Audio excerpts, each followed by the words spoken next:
Hola chicos, buenas tardes. Bueno, vamos a ver el primer tema de química orgánica que se llama estructura y enlaces, la parte fundamental de las moléculas. Primero que nada hay que ver por qué vamos a estudiar química orgánica, ¿sí? Una gran pregunta, ¿sí? ¿Por qué? ¿Cuál es el interés de que conozcamos la química orgánica? Pues porque principalmente todos somos parte de la química orgánica. En toda nuestra existencia, nuestra vida cotidiana, estamos en contacto día a día con la química orgánica, ¿sí? Nosotros mismos, nuestra estructura, estamos compuestos por moléculas, por diferentes átomos, ¿sí? Que están basados o están fundamentados en lo que es la química orgánica, ¿sí?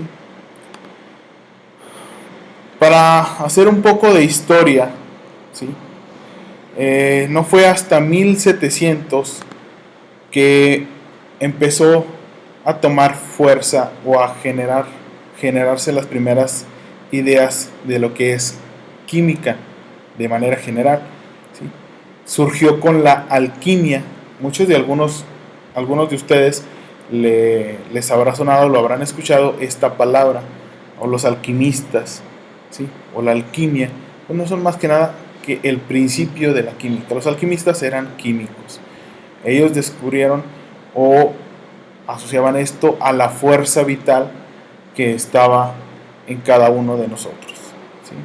Después, en 1986, tuvieron que pasar más de un siglo, ¿sí? Cuando Michel Chevreul, ¿sí? Descubrió por primera vez los ácidos grasos, ¿sí? Esto al hacer el jabón, ¿sí? Y posteriormente, en 1828, Friedrich Wöhler, ¿sí? Logró convertir, ¿sí?, el cianato de amonio, una sal inorgánica, en un compuesto orgánico, la urea, ¿sí?, que se encuentra precisamente en la orina. Por eso es que lleva ese nombre, ¿sí? Pero volvemos a lo mismo, o sea, ¿por qué la química orgánica? ¿En qué está basado? Pues la química orgánica, su principal elemento, la principal componente es la química del carbono, ¿sí? A partir de ahí empieza a surgir todo. Podemos encontrar otros elementos como el hidrógeno, el oxígeno, el nitrógeno, el azufre y el fósforo, ¿sí?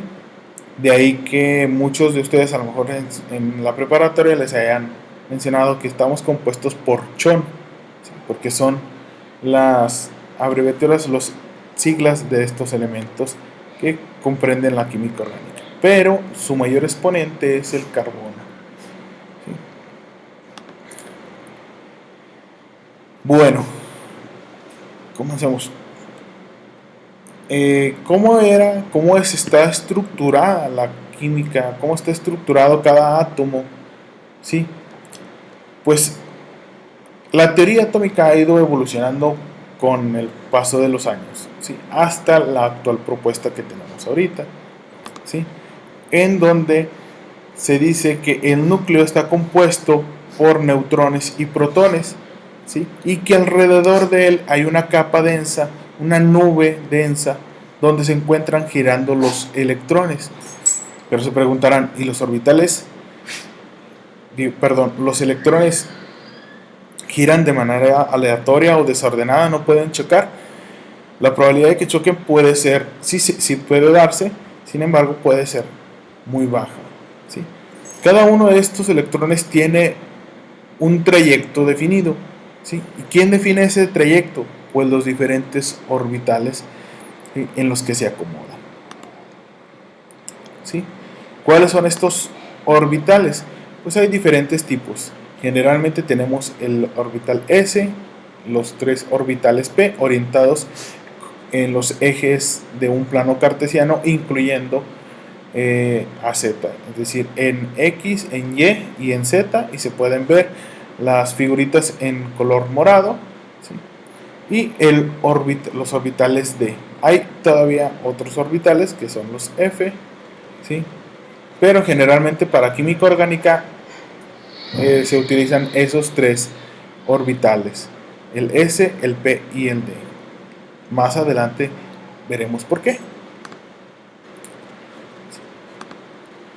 Asimismo, no podemos, o los electrones no pueden estar ocupando todos el mismo orbital. Tiene un acomodo lógico, ¿sí? Y equilibrado, de modo que, el átomo se mantenga en constantemente activo. Perdón, ¿sí?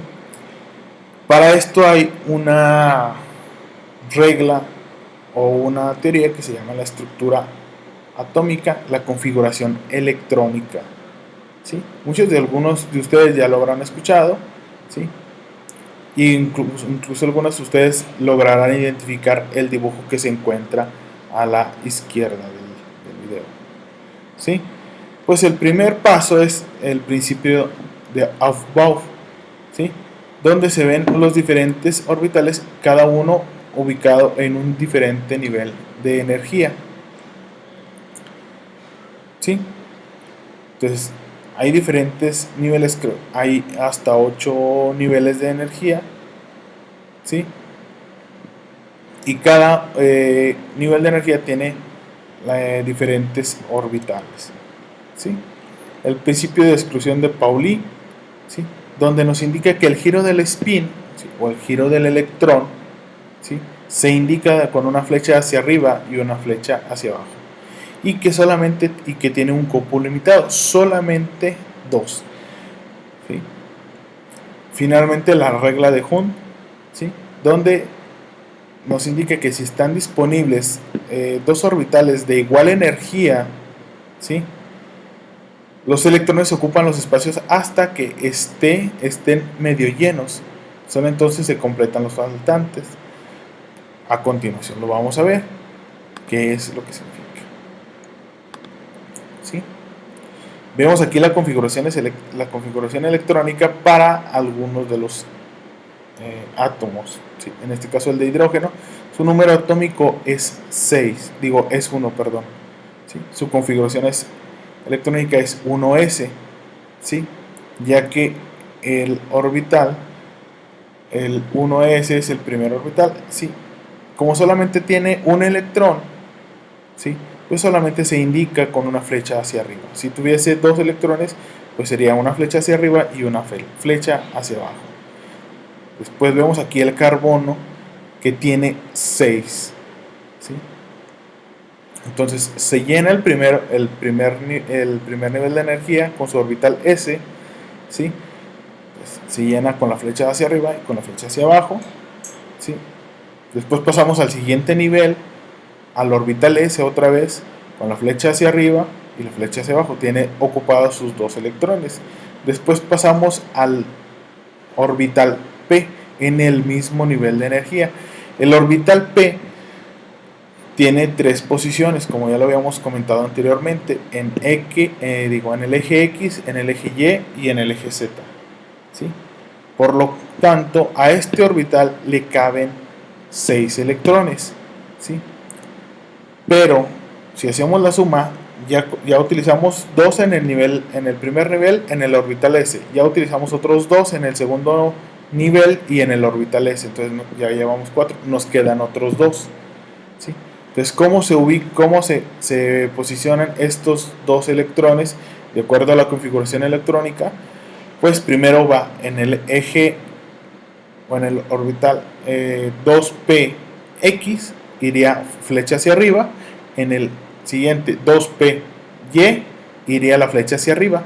El 2pz, ¿sí? Quedaría vacío, y las flechas hacia abajo del 2px y 2py quedarían vacías, ¿sí? Es decir, que nos quedan 4 espacios para compartir, ¿sí? En el caso del fósforo, que es otro elemento que también es importante química orgánica, ¿sí? Pues podemos ver que tiene tres niveles de energía, ¿sí? Los primeros dos están llenos, tiene un número atómico de 15 electrones para compartir, pues se llenan, ¿sí? Los primeros tenemos 6 en el 2p, en el nivel 2p, más 4 en los primeros niveles de energía, nacen 10, ¿sí? En el nivel de energía S tenemos otros 2, ya tenemos 12, nos quedan 3. Pues, el siguiente nivel de energía con el orbital P, ¿sí? Que le caben 6, entonces solamente te podemos ocupar 3 lugares, ¿sí? En esta imagen, ¿sí? Podemos ver las diagonales de cómo se van a ir llenando cada uno de los niveles, ¿sí? Y los orbitales. Vemos que la flecha va hacia abajo, ¿sí? El nivel 1, ¿sí? Con el orbital S, ¿sí? Después continuamos en el 2, en el segundo nivel con el orbital S, ¿sí? Para después continuar con el 2P, ¿sí? Después con el 3S, ¿sí? Después del 3S tenemos que continuar llenando el 3P. Después, por lógica, dirían que continuaría el 3D, pero no, continúa 4S, ¿sí? Después del 4S, el 3D, el 4P y el 5S. Y así sucesivamente. Las flechas van a ir indicando cómo se tienen que ir llenando cada uno de estos orbitales, ¿sí?